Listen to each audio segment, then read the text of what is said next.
بسم اللہ الرحمن الرحیم۔ دوستو ہدایت الناب کے سبق اور اجراء میں خوش آمدید، مرحبا۔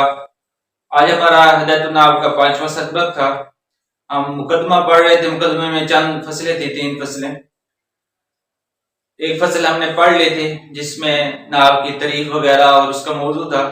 آج دوسری فصل ہے، چلیں سبق شروع کرتے ہیں۔ ہمارا وہی انداز ہوگا، پہلے ہم عبارت کو حل کریں گے، وجوہ اعراب بیان کیے جائیں گے۔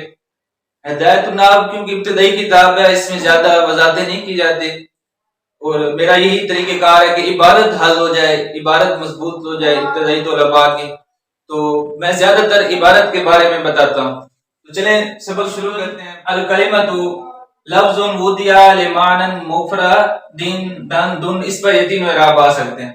یہ ایک جملہ ہے۔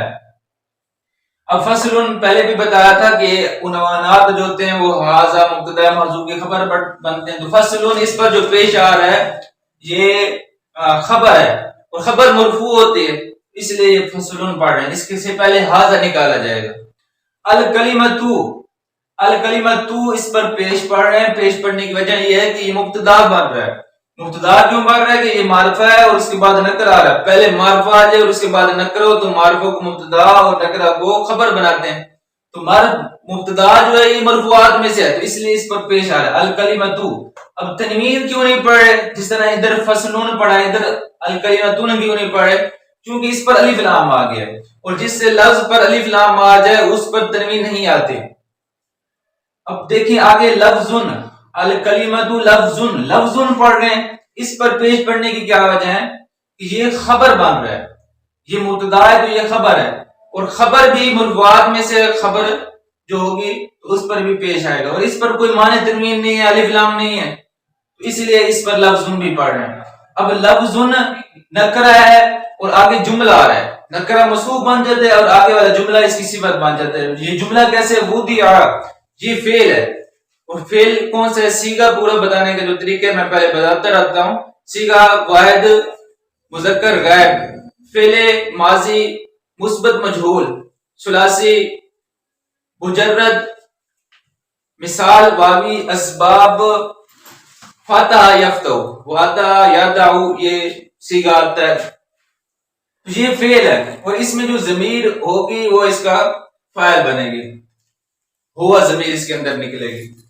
آگے دیکھیں لمعنن، اب لام جا رہا ہے، معنی جو ہے یہ اسم مکسور ہے، اور اس لفظ کے جو ہے نا وہ 3 صیغے کے اعتبار سے 3 احتمال ہے۔ یا تو یہ ظرف ہوگا، معنی جو ہے یہ ظرف ہوگا، اور اس کا معنی یہ ہوگا مصدر کے معنی میں ہوگا، یعنی قصد کے معنی میں ہو جائے گا، مقصد کے معنی میں، یعنی اور اس کا معنی یہ ہو جائے گا کہ قصد کرنے کی جگہ، جب ہم اس کو ظرف معنی لیں، مراد لیں کہ معنی یہ ظرف ہے، یا تو یہ مصدر میمی ہوگا، دوسرا جو احتمال ہے معنی کے بارے میں یہ مصدر میمی ہوگا، اور تیسرا احتمال ہے کہ یہ اسم مفعول ہوگا۔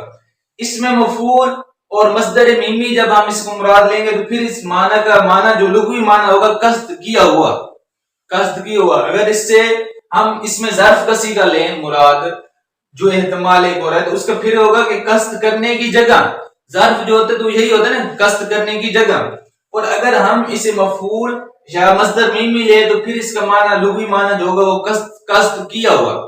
بہرحال معنی جو بھی ہم مراد لیں، اس کی اصل جو آئے گی، اصل اس کی آتی ہے معنویون، معنی کی اصل معنویون سے معنی بننا ہے، اس کی پوری تحقیق ہے، پھر یہ انشاءاللہ کسی جگہ کسی سبق میں یہ بیان کر دوں گا۔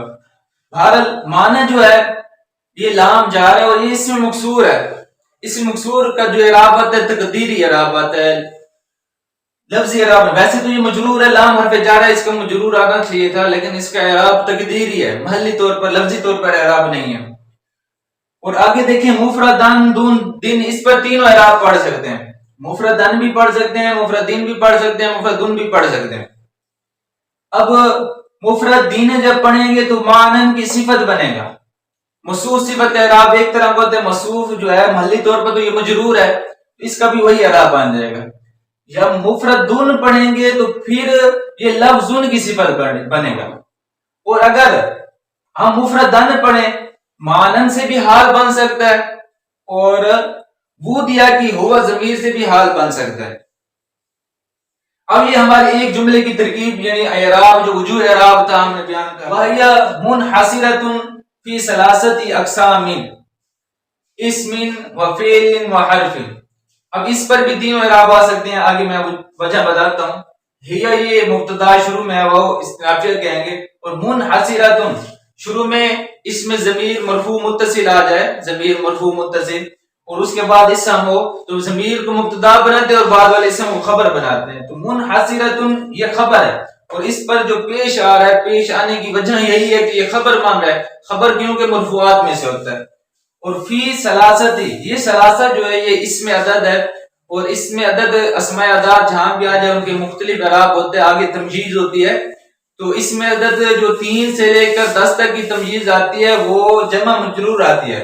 3 سے لے کر 10 تک کی تمجیز جمع مجرور آتی ہے. تو یہ ثلاثہ یہ تو خود مجرور بن رہا ہے, فی حرف جار ہے, اس کا اعراب پیچھے کی طرح ہوگا یعنی عامل کے مطابق ہوگا فی ثلاثتی اقسامن. اب کیونکہ یہ ممیز مضاف بھی ہے اس پر تنوین نہیں پڑھیں گے, اور اقسامن کیونکہ 3 سے لے کر 10 تک کی تمجیز جمع مجرور آتی ہے, تو اقسامی یہ جمع بھی ہے اور ہم اسے مجرور پڑھیں گے یعنی اس پر زیر دیں گے, تو اقسامین پڑھیں گے.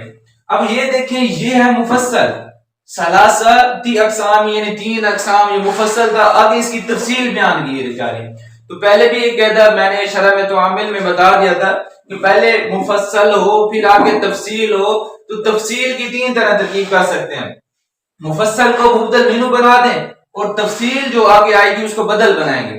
اور بدل اور مبدل منو کا اعراب بھی ایک طرح کا ہوتا ہے, توابع میں سے 5 توابع ہیں. تو جو مبدل منو کا آئے گا اعراب مبدل منو پہلا ہوگا اور بعد والا بدل ہوگا. تو جو مبدل منو کا اعراب آئے گا بدل کا بھی وہی اعراب آئے گا. تو اب ثلاثتی کیونکہ یہ مجرور ہے تو اس من ہم پڑھیں گے, بدل کا بھی وہی اعراب آ جائے گا. فعل و حرف یہ پڑھیں گے. اگر الگ ترکیب کریں اس کی دوسری ترکیب آتی ہے کہ ہر ایک سے پہلے ہم مبتدا محذوف نکالیں, تو یہ خبر بنائیں گے تو پھر اسمون پڑھیں گے, فعل اور حرف پڑھیں گے.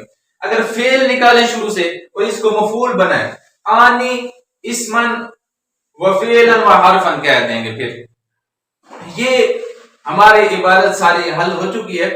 اب اس میں بیان کیا ہو رہا ہے, اس میں جو کلمہ اور کلام یہ موضوع تھے نحو کے 2 موضوع تھے, کلمہ اور کلام.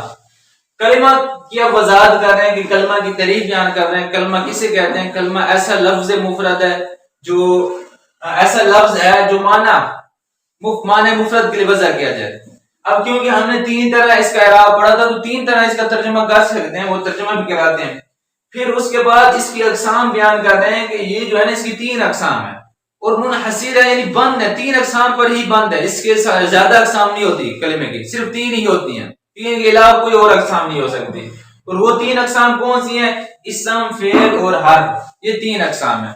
اس کے بعد انہی 3 اقسام کی وجہ حسر بھی بیان کریں گے, وضاحت کریں گے, تعریفیں بیان کریں گے, ان کی علامات بیان کریں گے. ابھی ہمارا یہ سبق مکمل ہو چکا آج کا. اب چلیں ترجمہ کرتے ہیں کلمہ کے بعد. یہ فصل کلمہ ایسا لفظ ہے جو وضع کیا گیا ہے معنی مفرد کے لیے. جب مفرد کو ہم صفت بنائے معنی کی تو پھر یہ والا ترجمہ کریں گے. کلمہ ایسا لفظ ہے جو وضع کیا جائے معنی مفرد کے لیے, معنی مفرد کے لیے وضع کیا گیا ہو, یہ ترجمہ کریں گے. اگر ہم مفردین کو لفظ کی صفت بنائیں تو پھر ترجمہ کریں گے کلمہ ایسا لفظ مفرد ہے, کلمہ ایسا لفظ مفرد ہے جو معنی کے لیے وضع کیا گیا ہو, یہ ترجمہ کریں گے. اور اگر ہم مفرد بنے مفردن اور معنی سے حال بنائے تو پھر ہم ترجمہ کریں گے کہ کلمہ ایسا لفظ ہے جو معنی کے لیے وضع کیا گیا ہے اس حال میں کہ وہ مفرد ہو, اس حال میں کہ وہ مفرد ہو. اور اگر مفردن کو ہم ودیا کی ہوا ضمیر سے حال بنائے تو پھر ترجمہ ہوگا کہ کلمہ ایسا لفظ ہے جو وضع کیا گیا ہے, وہ لفظ وضع کیا گیا اس حال میں کہ وہ مفرد ہے معنی کے لیے. یہ ترجمہ آ جائے گا چاروں صورت میں. آگے دیکھیں, اور یہ ضمیر سے مراد کلمہ ہے تو یہ کلمہ بند ہے 3 اقسام میں. یہ کلمہ 3 اقسام میں بند ہے, یعنی اسم اور فعل اور حرف، یہ 3 اقسام۔ تو یہ ہمارا آج کا سبق مکمل ہو چکا ہے۔ امید ہے کہ سبق آپ کو سمجھ آ گیا ہوگا۔ انشاءاللہ پھر اگلے سبق میں دوبارہ ملتے ہیں، تب تک اجازت۔ السلام علیکم ورحمۃ اللہ۔